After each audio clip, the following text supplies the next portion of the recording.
नमस्कार साथियों, आप लोग कैसे हैं? आई होप बढ़िया होंगे आप लोग। तो आज एक छोटा सा लेक्चर शुरू करना है। पंचायती राज से संबंधित कोई ना कोई क्वेश्चन किसी न किसी एग्जाम में एक रहता ही है। ये मात्र छोटा एक सेशन होगा, इसमें से एक क्वेश्चन रहेगा ही रहेगा, तो कृपया आप लोग ध्यानपूर्वक इसे देखेंगे। मैं आदित्य पार्थिवन आप सभी को पंचायती राज संबंधित से एक लेक्चर में मुलाकात हो रही है। तो देखते हैं। सबसे पहले देखते हैं कि पंचायती राज की इतिहास देखते हैं। तो इसको बोलते हैं स्थानीय शासन से संबंधित प्रशासन। तो क्वेश्चन पूछता है कि स्थानीय प्रशासन से संबंधित सबसे पहले जो इसका व्यवस्था किस समय में हुई थी, तो सबसे पहले किस में हुई थी? जो चोलकालीन। आंसर क्या होगा? चोलकालीन साम्राज्य में स्थानीय प्रशासन से संबंधित व्यवस्था की गई है। ठीक। उसके बाद आता है कि स्थानीय शासन से अब आते हैं आधुनिक भारत में। तो स्थानीय स्थानीय शासन का जनक किसे कहा जाता है? तो आप लोग बताएंगे। उसका 1862 में 1880 से लेकर के 84 तक वायसराय कौन होता है? लॉर्ड रिपन होता है, राइट। तो लॉर्ड रिपन को क्या बोलते हैं? स्थानीय शासन का जनक बोलते हैं, राइट। अब आते हैं कि पंचायती राज से संबंधित जब बन रहा था, तो उसमें इसको कहाँ रखा गया और ये किनके कहने पर रखा गया? तो देखा जाए तो ये गांधीवादी विचारधारा से सम्मिलित है, राइट।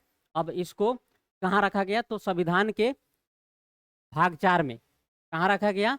तो भाग 4 में क्या है? राज्य के नीति निर्देशक तत्व, यानी क्या बोले इसे? डीपीएसपी। डीपीएसपी में रखा गया इसको। और भाग 4 में अनुच्छेद कितना रखा गया? अनुच्छेद 40 में रखा गया, राइट। अनुच्छेद 40 में कहा किया गया कि भारत में एक स्थानीय शासन होगा जिसे पंचायती राज कहा जाएगा, राइट। अब इसको देख लेते हैं, पंचायती राज किसका विषय है? तो यह राज्य सूची का विषय है, राइट। इस पे कानून जो बनाएंगे, राज्य बनाएंगे। और ये पंचायती राज व्यवस्था लाने का मुख्य उद्देश्य क्या है?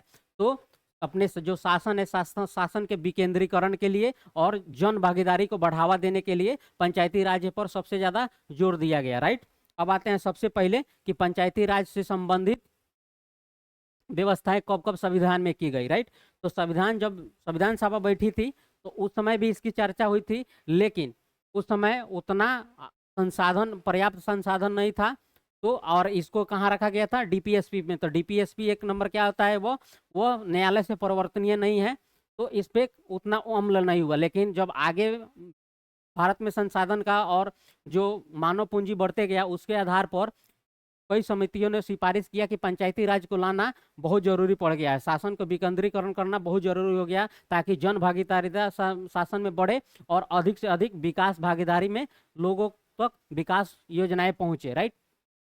तो देखते हैं पंचायती राज से संबंधित संदर्भ में क्या क्या है। ग्रामीण स्थानीय स्वशासन पद्धति के लिए लाया गया था, और इसको कब संविधान में शामिल कर दिया गया? 73वें संविधान संशोधन। कब इसे संविधान में शामिल कर दिया गया? तो 73वें संविधान संशोधन 1992 में, राइट। कब इसको किया गया? तो 1992 में इसे संविधान में जोड़ दिया गया। और किस भाग में रखा गया इसको? अब रखा गया किसको? भाग 9 में। भाग 9 में रखा गया, और इसमें दो रखा गया, क्या? एक नगर पंचायत और पंचायती राज से संबंधित, राइट। अब आते हैं, देखते हैं इसमें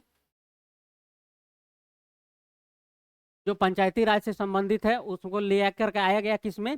तो 73वां संविधान संशोधन अधिनियम 1992 में लाया गया। और भाग 9 के अनुच्छेद 243 से लेकर के 243 एन यानी 243 ए से लेकर के 243 एन तक इसकी व्यवस्था की गई है। उसमें कौन कौन से भाग हैं उसमें देखेंगे। और इसको किस पूछता है क्वेश्चन कि किस अनुसूची के तहत इसको जोड़ा गया था? 11वीं अनुसूची में। मूल जो अनुसूची कितने हैं संविधान में, आप लोग कमेंट बॉक्स में बताएंगे। तो 11वीं अनुसूची में क्या जोड़ा गया? पंचायती राज से संबंधित। तो क्वेश्चन ये आ जाता है कि जो पंचायती राज से संबंधित जो अनुसूची जोड़ा गया, उसमें विषयों की संख्या कितनी है? तो उसमें टोटल 29 यानी 29 विषय हैं। तो फिर आता है क्वेश्चन कि 12वां अनुसूची क्या है? तो 12वें अनुसूची में क्या है? तो नगर पालिका है। नगर पालिका में कितने सूचियों की संख्या है? तो 18 है, राइट। अब क्वेश्चन आ जाता है कि पंचायती राज से संबंधित देखें, तो सबसे पहले जो भारत के इसमें चुनाव प्रक्रिया भी देख लेंगे, ये कब कब किस किस समिति के सिफारिश पर लाया गया उसको देख लेंगे। क्वेश्चन ये पूछता है, निश्चित तौर पे पूछता है, 67 में पूछा है, 68 में भी पूछा है, और पीसीएस और यूपीएससी में भी ऐसा क्वेश्चन पूछते रहता है, राइट। तो उसको हम लोग देख लेंगे। 67 में पूछ लिया था कि कौन ऐसे राज्य है जहां पर पंचायती राज से संबंधित व्यवस्थाएं नहीं है, राइट। कौन ऐसे राज्य हैं जहां पर पंचायती राज व्यवस्थाएं के दोहरी मापदंड लागू है, कहाँ त्रिस्तरीय है, उसको देख लेते हैं। तो पंचायती राज से संबंधित जितने भी नियम कानून अधिकतर होंगे वो कौन बनाते हैं, तो ये राज्य सूची का विषय है, राइट। इस पे देखते हैं कि सबसे पहले जो इसका पंचायती राज से संबंधित जो चुनाव कराएगा वो राज्य निर्वाचन आयुक्त कराते हैं, राइट।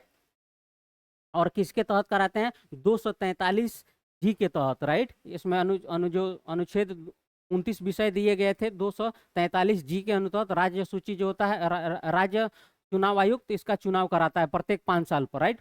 अब इसमें देख लेते हैं कि भारत के सबसे पहले का जो चुनाव आयुक्त कौन थे, तो वो कौन थे, आपको सुकुमार सेन। क्वेश्चन ये भी पूछा है कि भारत के प्रथम जो चुनाव आयुक्त कौन थे, तो सुकुमार सेन थे, राइट।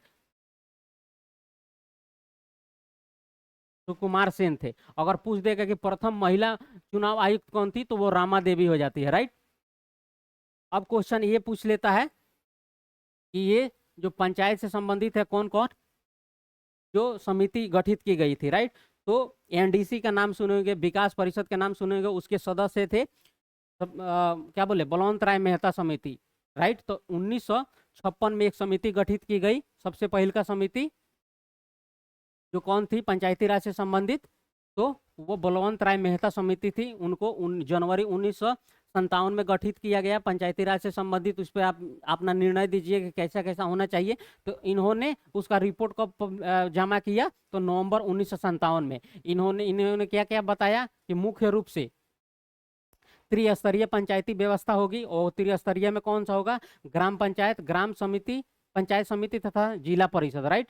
और इसको कब स्वीकार कर लिया गया था, राष्ट्रीय विकास परिषद एनडीसी जो है 1958 में स्वीकार कर लिया, राइट।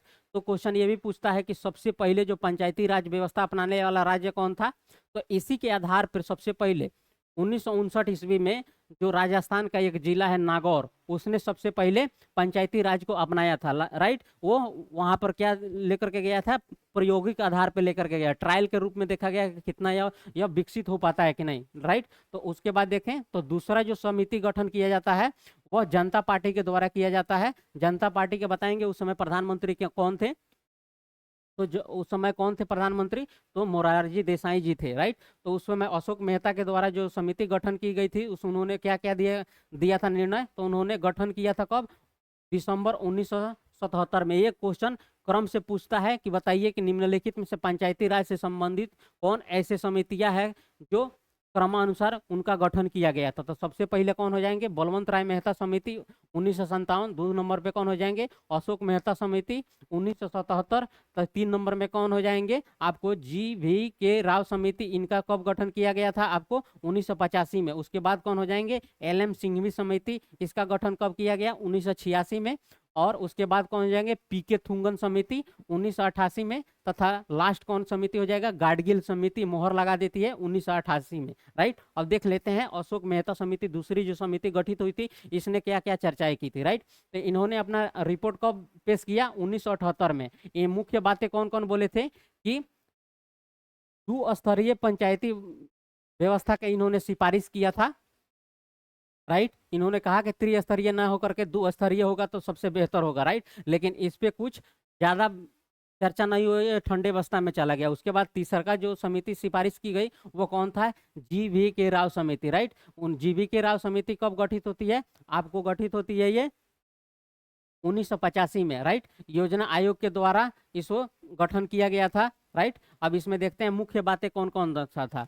तो जो जी.वी. राव समिति, इन्होंने सबसे पहले क्या बोला कि विकेंद्रीकृत क्षेत्रीय प्रशासन की अपनी योजना में पंचायती राज की स्थानीय योजनाएं एवं विकास में प्रमुख भूमिका के लिए पंचायती राज का होना अनिवार्य है। तो इन्होंने एक और जोड़ दिया, त्रिस्तरीय के जगह पर इन्होंने चतुर्थ स्तरीय, चौथा जो स्तर इन्होंने क्या बताया, 4 स्तर पर जो होगा राज्य विकास परिषद होगा। पहले जो बलवंत राय मेहता समिति में कौन बोले हैं, ग्राम पंचायत, पंचायत समिति, जिला परिषद, राइट 3। और ये चौथा ही जोड़ दिए कौन, जीवीके राव समिति, राज्य विकास परिषद का गठन करने के लिए, राइट। तो क्वेश्चन ये भी पूछ देता है कि चतुर्थ स्तरीय के बाद कौन करते हैं, तो जीवीके राव समिति, और इनका समय क्या है 1985। और जीवीके राव समिति ने ही बोल दिया था, ये क्या है भाई साहब, तो बिना जड़ के घास कहा था, पंचायती राज को समिति को क्या बोला था, बिना जड़ के घास। ये क्वेश्चन पूछा हुआ है, राइट। नेक्स्ट जो समिति बैठती है वो कौन है, एल.एम. सिंघवी समिति हो जाती है। तो एल.एम. सिंघवी समिति कब गठित होती है, 1986 में हो जाती है, राइट। अब इसमें इन्होंने क्या क्या मुख्य बातें बताए, ये इन्होंने भी बताया कि जो पंचायती राज्य संस्थाओं को संवैधानिक दर्जा देने की बात की गई। सबसे पहले देखा जाए तो पंचायती राज को संवैधानिक दर्जा कब दी जाती है, देने की बात कही जाती है एल.एम. सिंघवी समिति को। और इसको कब दिया जाता है संवैधानिक दर्जा, 73वें संविधान संशोधन 1992 के तहत इसको संवैधानिक दर्जा दे दिया गया, राइट। उन्होंने और क्या बताया कि ग्राम सभा की महत्ता पर जोर देने के लिए उन्होंने बताया, और इन्होंने न्याय पंचायत का भी मांग की। जैसे ग्राम पंचायत में आपको देखते हैं वहाँ एक सरपंच होते हैं, उनको क्या माना जाता है कि वो न्याय से संबंधित जितने भी कार्य हैं वो देखेंगे, राइट। अब उसके बाद देखते हैं नेक्स्ट जो समिति बैठती है वो कौन सी बैठती है, पीके थुंगन समिति बैठती है। पीके थुंगन समिति कब बैठती है, आपको 1988 में बैठती है। अब इनकी क्या मुख्य बातें हो जाती है, इनकी मुख्य बातें आपको कौन कौन सी हो जाती है, तो इनकी मुख्य बातें हो जाती है पंचायती राज संस्थाओं को संवैधानिक दर्जा की सिफारिश इन्होंने कर दिया, इन्होंने भी संवैधानिक दर्जा की बात की है। नेक्स्ट कहते हैं ये त्रिस्तरीय पंचायती राज व्यवस्था पर जोर ये भी देते हैं, तथा ये भी बोलते हैं कि पंचायती राज संस्थाओं का कार्यकाल 5 वर्षों का होगा, राइट। जो पीके थुंगन हो क्या बोलते हैं, पंचायती राज व्यवस्थाओं का कार्यकाल कितना होगा, 5 वर्षों का होगा, राइट। एक नया चीज जोड़े थे लास्ट में, कौन समिति बैठती है, तो वो गाडगिल समिति बैठती है। गाडगिल समिति का समय क्या है 1988 हो जाता है, राइट। अब ये क्या क्या मुख्य बातें ये कहते हैं, ये कहते हैं कि पंचायती राज संस्थाओं को संवैधानिक दर्जा तो दिया ही जाए, साथ में गांव, प्रखंड और जिला स्तर पर पंचायती राज को 3 स्तरों में सीधा चुनाव करा दिया जाए, राइट। ये बोलते हैं कि जो डायरेक्ट चुनाव हो वह कहाँ पर, ग्राम पंचायत और जिला स्तर पर डायरेक्ट चुनाव हो, राइट। और क्या बताते हैं, इन्होंने बताया कि जो ये तीनों स्तर है उसमें SC और ST महिलाओं के लिए आरक्षण की बात ये जोड़ देते हैं। और उसके बाद ये बोलते हैं कि संस्थाओं को कर टैक्स लगाना, वसूलना एवं जमा करने का अधिकार दे दिया जाए। और इसमें जो इसका जो चुनाव कराएगा वो कौन कराएगा, राज्य चुनाव आयुक्त द्वारा प्रत्येक 5 साल पर इसका चुनाव कराया जाएगा, राइट। देखते हैं कि ग्राम पंचायत क्वेश्चन पूछा हुआ है कि जो ग्राम पंचायत होता है वो कौन सा कर वसूल करता है। तो जो ग्राम पंचायत होता है वो क्या, जैसे मेला कहीं लगवा दिया, कहीं पे आप तालाब, उसको तालाब बनवा रहा है, उसका मिट्टी कहाँ जाएगा उस पर टैक्स लगा दिया, कोई रास्ता खनन रास्ता है उसके पंचायत से होकर के जा रही है उस पर टैक्स लगा दिया। तो इस तरीके का टैक्स वसूलने का काम कौन करती है, पंचायती राज से संबंधित जो होता है वो संस्थाएं करती है, राइट।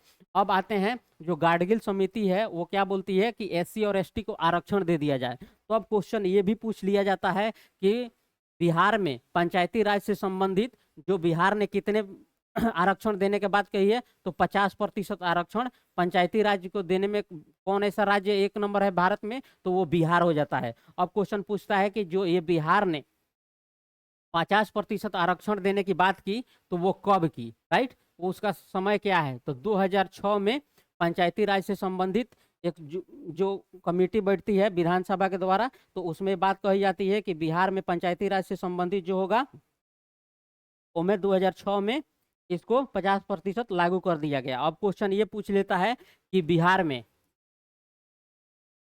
में कौन सी स्तर की पंचायती राज व्यवस्थाएं हैं। कुछ ऐसे राज्य है जहां पर 2 स्तरीय पंचायती राज व्यवस्थाएं हैं, लेकिन बिहार में त्रिस्तरीय व्यवस्था है। तो बिहार में त्रिस्तरीय व्यवस्था जो है, त्रिस्तरीय व्यवस्था को कब लागू किया गया, तो ये पूछा हुआ क्वेश्चन है, 2001 में इसे लागू किया गया, राइट। और आरक्षण की बात कब की जा रही है, आपको 2006 में कही जा रही है, राइट। अब नेक्स्ट क्वेश्चन पे देखते हैं कि नेक्स्ट क्वेश्चन पूछता है कि पंचायती राज दिवस कब मनाया जाता है, तो 24 अप्रैल को क्वेश्चन पूछा हुआ है, यूपी PCS में पूछा हुआ है कि पंचायती राज दिवस कब मनाया जाता है, तो आपको हो जाता है 24 अप्रैल हो जाता है, राइट। अब क्वेश्चन ये आता है कि कौन ऐसे राज्य है जहां पर 2 स्तरीय पंचायती राज व्यवस्थाएं लागू है। तो याद करेंगे, उसको नोट कर लेंगे कि कौन कौन ऐसे 2 स्तरीय दो स्तरीय जो पंचायती राज व्यवस्थाएं कौन कौन से है। सबसे पहले हम लोग क्या देखें कि 73वें संविधान संशोधन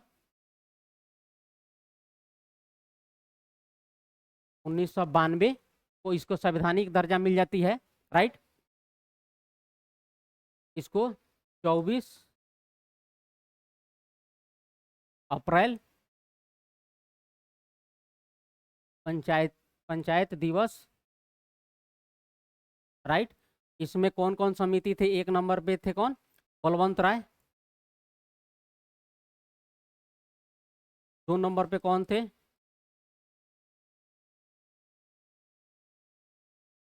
अशोक मेहता।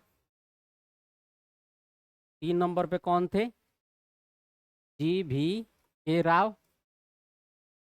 चार नंबर पे कौन थे, L.M. सिंघवी। पांच नंबर पे कौन थे, P.K.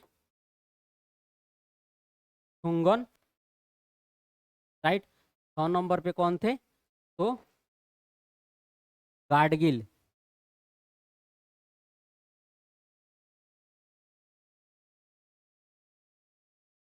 गाडगिल थे, राइट। इनका कार्यकाल क्या था, आपको 1957 था। इनका क्या था, 1977 था। इनका क्या था, 1985 था। इनका कार्यकाल क्या था, 1986 था। इनका कार्यकाल क्या था, 1988 था, राइट।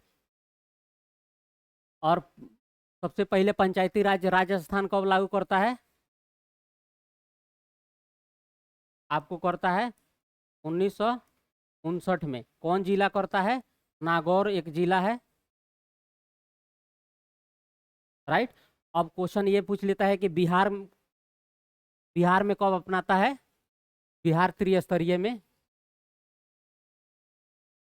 बिहार से संबंधित कार्यालय, तो बिहार इसको अपनाता है 2001 में, और 2006 में 50% आरक्षण देता है महिलाओं को, राइट। अब देखते हैं नेक्स्ट क्वेश्चन और क्या बन सकता है। नेक्स्ट क्वेश्चन ये हो सकता है कि इसमें अगर चुनाव होता है, मध्यावधि चुनाव होता है, तो कितने समय के लिए, जितना कार्यकाल बचा रहेगा उतना ही शेष कार्यकाल के लिए चुनाव होगा।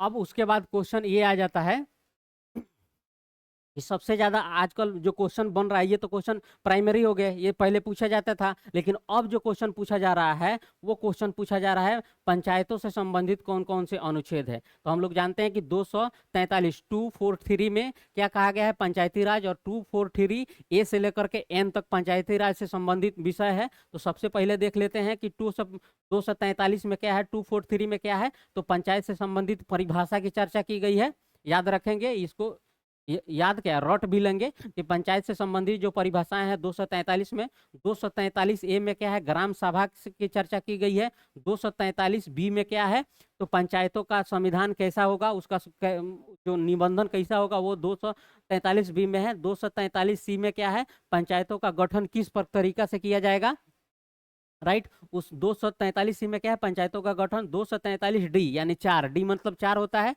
तो 4 में क्या आना चाहिए, आपको याद रखें कि राज्यसभा के सीटों का बात आता है, तो ऐसा ही याद रखेंगे। 243 डी में क्या होगा, पंचायती राज में जो होंगे संख्या, उसमें सदस्य संख्या होंगे, उनकी संख्या कितनी होगी उसके अनुसार पर डी में देख लेंगे। और क्वेश्चन ये भी आ जाता है कि 243 डी के तहत SC और ST जो जनसंख्या है उनकी सीटों की जो संख्या वो कितनी रहने चाहिए, और 243 डी में ही महिलाओं को आरक्षण 50% दिया गया है। अब क्वेश्चन आता है कि 243 ई में क्या है, ई का सिंबल क्या होता है, 5। 5 पर क्या होगा, 5 सालों का कार्यकाल होगा। जो 243 ई होगा उसमें क्या होगा, पंचायती राज से संबंधित में क्या होगा, कार्यकाल कितने साल के होंगे, 5 साल के होंगे। अब क्वेश्चन ये आता है कि अगर 5 साल के पहले किसी मुखिया का या पंचायत का जो मुखिया है वो उनकी मृत्यु हो जाती है आपातकाल, तो फिर जो बचे हुए समय रहेंगे उतने समय के लिए चुनाव होंगे, राइट।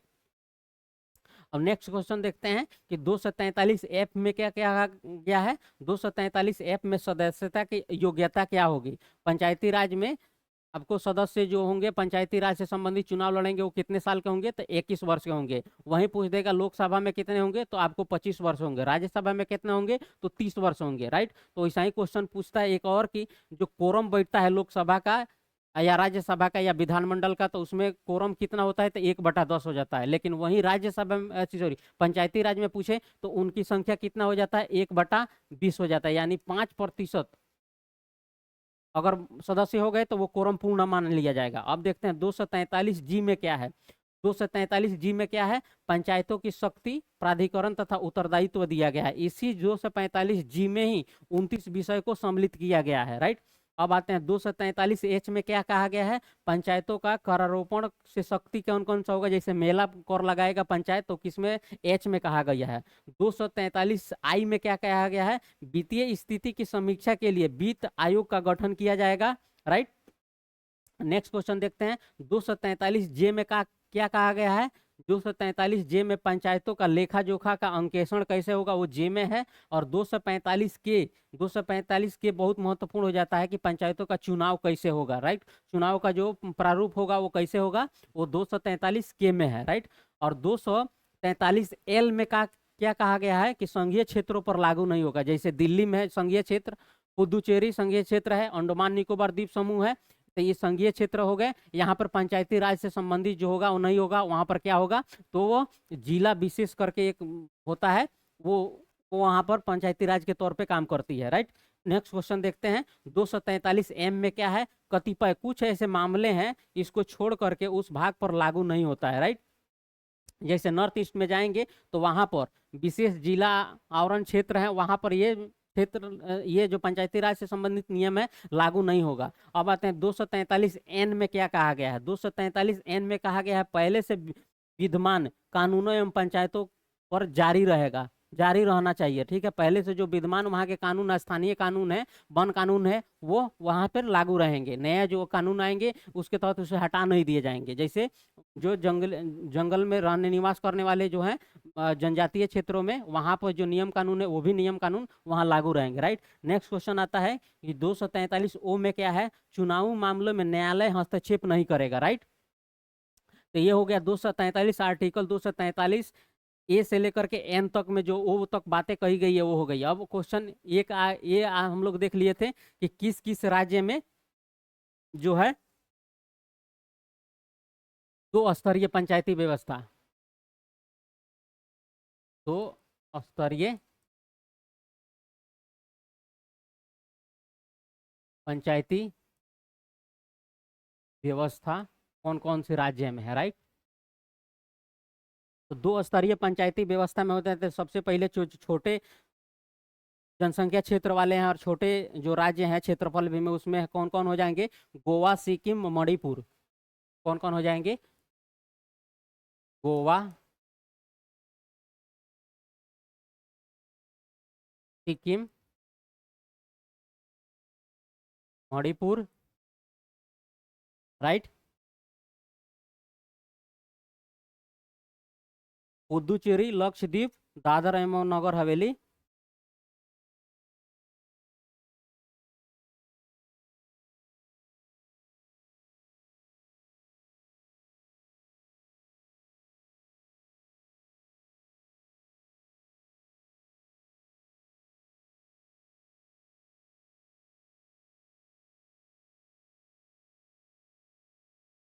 राइट।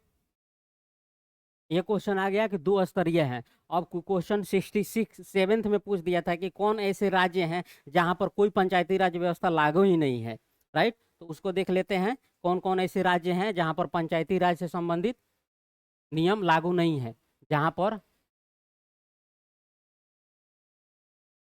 पंचायती राज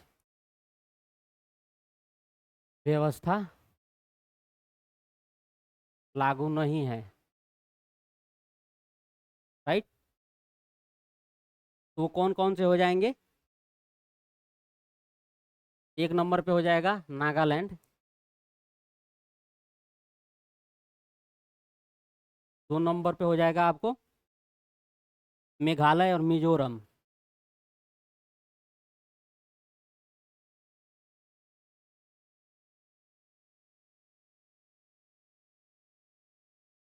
तथा 4 नंबर पे हो जाएगा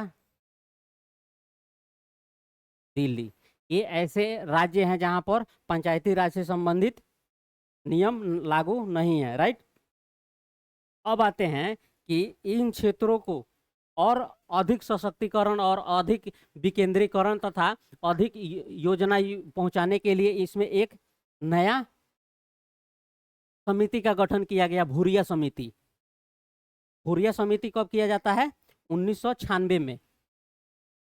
1996 में आता है पेशा एक्ट, पेशा अधिनियम, राइट।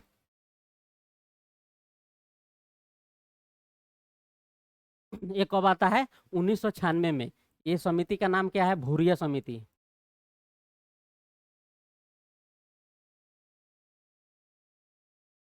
राइट। भूरिया समिति क्या कहता है? भूरिया समिति कहता है कि संविधान के भाग 9 के पंचायत से जुड़े प्रावधानों को जरूरी संशोधन के साथ क्षेत्रों में विस्तारित करने के लिए पेशा एक्ट अधिनियम 1996 पारित किया गया, राइट। इसमें क्या कहा गया कि भाग 9 में जो पंचायती राज से संबंधित प्रावधान है उसमें संशोधन करके और विस्तार किया गया, राइट। इसमें कौन ऐसे क्षेत्र थे? कभी कभी ये कानून टकराव हो जाता था। जो लोग कहते थे कि जल जमीन किन किन को होना चाहिए, जनजातीय लोगों का होना चाहिए, उस क्षेत्र में जो लोग निवास कर रहे हैं उनके कानून, और हम जो पंचायती राज से संबंधित है उसमें विवाद हो जाता था। तो उसके हल करने के लिए कौन सा समिति लेकर के आया गया? भूरिया समिति। भूरिया समिति कब आती है? 1996 में। पेशा एक्ट इसको बोलते हैं। पेशा एक्ट में 10 राज्य हैं। पेशा एक्ट में 10 राज्य हैं। पेशा एक्ट कहाँ कहाँ लागू है? तो 10 से राज्य है। कौन कौन से वो राज्य हैं? आपको आंध्र प्रदेश, एक स्लाइड में लिख देते हैं।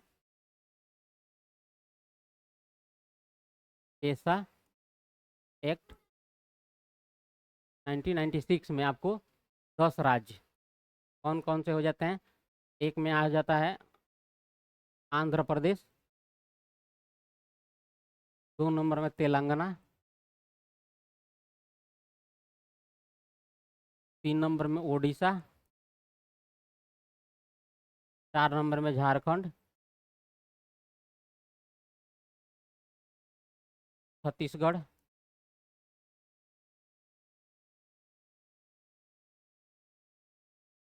मध्य प्रदेश,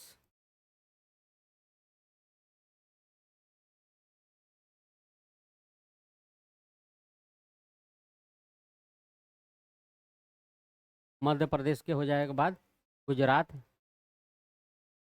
गुजरात के बाद महाराष्ट्र,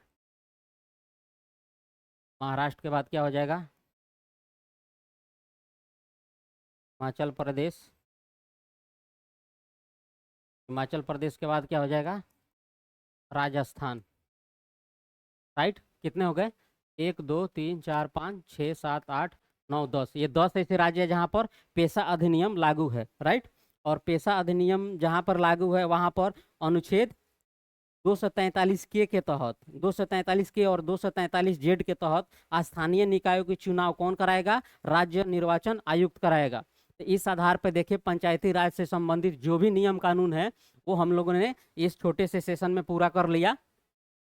और उम्मीद है कि इस सेशन से कोई ऐसा क्वेश्चन नहीं होगा कि बाहर जाए, राइट। अगर इस सेशन को आप लोग 1-2 बार रिवाइज कर लेते हैं तो पंचायत से संबंधित कोई भी क्वेश्चन पूछेगा तो आप लोग से वो बाहर नहीं जाने वाला है, राइट। तो आप लोग से उम्मीद है कि आप लोग इसे लाइक करेंगे, शेयर करेंगे, राइट। और प्ले लिस्ट बना हुआ है, उसमें जब जाएंगे तो भावना एजुकेशन हब पे प्ले लिस्ट बना हुआ है, उसमें आपको एक पंचायत से संबंधित एक आपको वीडियो लेक्चर मिलेगा, आप उसे देखें।